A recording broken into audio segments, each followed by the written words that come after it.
Assalamualaikum warahmatullahi wabarakatuh. Nyo putaran kedua budidaya ikan lele Bapak Kepala Dinas Dayah Aceh Udara.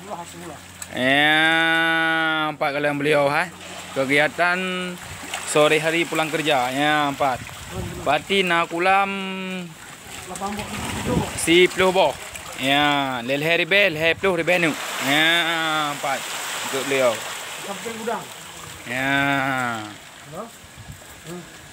Ya, empat ketahanan beliau, ketahanan pangan. Ya, di masa pandemi. Nyo tengah sortir. Ya, untuk penjualan hari-harian di pasar kita, Pasar Impres.